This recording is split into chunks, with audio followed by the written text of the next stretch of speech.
keluhan ini. Kita tawarkan ke Pak singgah dulu di sini, kita minum dulu, kita makan dulu. Kita merasa sangat bersalah dan berdosa apabila semua kebaikan tersebut tidak diberikan ruang untuk membalasnya. Allah berikan kehidupan dan Allah hanya minta 17 rakaat sehari semalam di bulan Ramadan. Allah tidak minta apa-apa kecuali ganti jadwal makan kalian, ganti jadwal menunaikan 3 syahwat: syahwat makan, syahwat minum, dan syahwat untuk bersenggama sampai terbenam matahari. Ini konsep sederhana. Maka berjalanlah Ramadan, kita masuki hari yang ke-7, tapi pemaknaannya itu tidak berjalan. Allah ingin mengingatkan kita bahwa ada 2 musibah besar yang akan dialami oleh siapapun selama dia bernama manusia. Apa 2 musibah besar tersebut? Yang pertama rasa takut, dan yang kedua rasa lapar. وَلَنَبْلُوَنَّكُمْ بِشَيْءٍ مِنَ الْخَوْفِ وَالْجُوعِ, dan benar-benar kami akan uji kalian dengan sedikit rasa lapar dan sedikit rasa takut, sedikit rasa takut dan rasa lapar. Baru ditambahkan yang ketiga, keempat, dan kelima, وَنَقْصٍ مِنَ الْأَمْوَالِ وَالْأَنْفُسِ وَالثَّمَرَاتِ, kekurangan harta, kekurangan jiwa, kekurangan buah-buahan. Berkurang harta boleh jadi karena inflasi, kekurangan harta boleh jadi karena bencana alam, kekurangan jiwa boleh jadi karena wabah, boleh jadi karena bencana alam, boleh jadi karena perang. Berkurangnya buah-buahan boleh jadi karena perubahan iklim, gagal panen, dan lain sebagainya. Dalam keadaan demikian, wabashiris sabirin, sampaikanlah berita gembira kepada orang-orang yang sabar. Tetapi ada orang yang terselamatkan dari rasa lapar, belum tentu ia selamat dari rasa takut. Ada orang yang selamat dari rasa takut, tapi belum tentu selamat dari rasa lapar. Maka orang yang sudah sangat lapar, mereka tidak punya rasa takut. Dan orang yang tidak lagi punya, yang sudah merasakan lapar, tidak punya rasa takut. Yang punya rasa takut biasanya mereka tidak merasakan lapar. Ini terlihat 2 hal. Maka datanglah Islam, paling tinggi ajarannya, praktek yang tertinggi di dalam Islam yang dicintai oleh Allah dan Rasulnya adalah memberikan rasa aman dari 2 perkara ini. Datang seorang sahabat Nabi, Abu Musa al-Ash'ari, bertanya kepada beliau, "Ya Rasulullah, ayyul islami khairun?" Di dalam Islam ini, perilaku apa yang paling utama? Luar biasanya, Nabi tidak menjawab salat berjamaah di awal waktu. Beliau tidak menyatakan puasa fardu, puasa sunnah, haji, dan umrah. Apa jawaban Nabi? Tut'imut ta'ama, engkau beri makan, wa taqra'us salama, dan engkau deklarasikan rasa aman. Kepada siapa? Ala man arafta, kepada orang yang engkau kenal, wa man lam ta'rif, dan orang yang tidak engkau kenal. Ini hal yang paling utama di dalam Islam. Tetapi kita di Aceh yang bersyariat Islam tidak mampu memberikan garansi 2 perkara tersebut. Di Aceh pun kita tidak merasa aman, walaupun untuk rata-rata nasional kita dianggap sebagai negeri yang paling aman. Kita tidak merasa aman. Bayangkan datang ke masjid saja masih merasa khawatir, apakah sendal kita masih bertahan untuk bisa dipakai saat keluar ataupun tidak. Saat parkir kendaraan kita masih merasa khawatir, apa helmnya akan hilang atau tidak, bahkan motornya akan hilang ataupun tidak. Kita tidak punya rasa aman.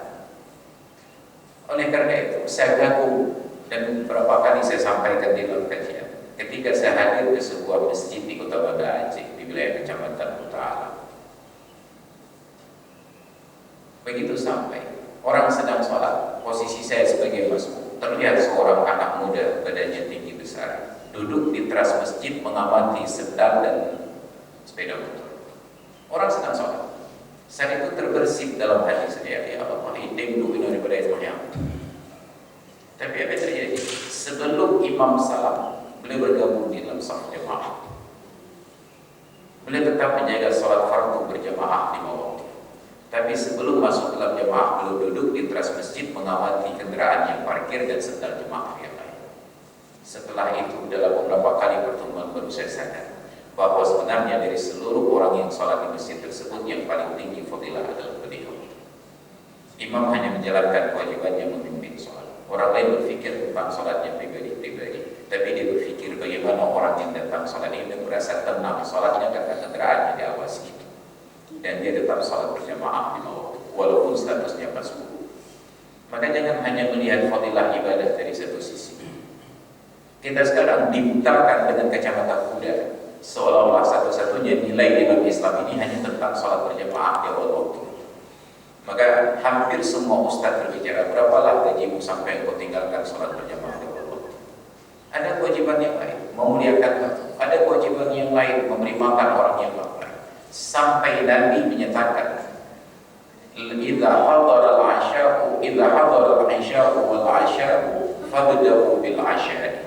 Apabila sudah masuk salat Isya, bukan masuk waktu, sudah masuk salat Isya, imamnya sudah takbiratul ihram dan saat itu dihidangkan makan malam, sudah dihidangkan. Apa yang harus kita mulai? Fabda'u bil 'asha', maka mulailah dengan makan malam lebih dahulu. Ini Nabi yang sampaikan. Perawi hadis ini Abdullah bin Umar bin Khattab radhiyallahu anhu, maka mengamalkan hadis ini beliau bercerita, pernah suatu malam saya sedang makan malam, dilaksanakan salat Isya, saya dengar tilawah dari imam dan saya tetap makan seperti biasa. Tidak saya percepat makan itu dan tidak saya hentikan sebelum habis. Kenapa? Karena Nabi yang mengajarkan demikian. Bagi kita, sudah diundang kenduri di sebuah tempat, sudah dihidangkan makanan. Mungkin tuan rumah ini mempunyai beberapa rombongan tamu yang akan dimuliakan. Giliran kita yang pertama, sudah sampai di lokasi mau makan kenduri, tiba-tiba berkumandang azan. Kita minta maaf ke tuan rumah, minta maaf, kami ke masjid dulu mau sholat. Bayangkan tuan rumah berpikir keras, ini bagaimana kalau nanti berbentuan dua rombongan sekaligus datangnya. Sudah saya persiapkan untuk bapak-bapak di jam sekarang, jam berikutnya ada tamu yang lain. Nah, rombongan besar, nah rombongan jamaah. Kalau saya hidangkan sekarang untuk bapak-bapak karena kuahnya masih panas, masih hangat dan kerupuknya masih enak. Kalau bapak harus keluar, kami harus duduk menjaga makanan ini. Kita tidak pernah berpikir tentang kerepotan orang lain. Maka dalam agama, jangan melihat fadilah hanya satu sisi. Selama kita melakukan sesuatu karena perintah Allah dan Rasulnya, berpindah dari satu ketaatan yang lain dengan memperhatikan skala aulawiyat, skala prioritasnya. Mana yang masih lapang waktu dan mana yang sudah sempit. Maka tidak ada kesalahan padanya. Tapi hari ini, begitu tamu datang ke rumah saat azan berkumandang, bahkan tamu pun diabaikan. Tamu sudah datang di ujung. Kita baru keluar dari pintu rumah untuk menuju masjid. Kita mau kemana? Mau ketemu Pak sebentar. Oh Pak istirahat aja dulu di mobil, saya mau sholat dulu ke masjid. Nanti setelah selesai sholat, kalau saya teringat saya pulang. Hingga jam media jauh. Ini kurang ajar namanya. Kenapa? Karena tidak menghargai perintah Allah yang lain, memuliakan tamu. Salat wukuf fardu ain. Berjamaah, okelah kita adopsi pendapat yang katakan fardu kifayah. Ataupun kita anggap fardu ain berdasarkan mazhab Imam Hambali. Memuliakan tamu juga fardu ain ke atas kita, enggak ada khilaf.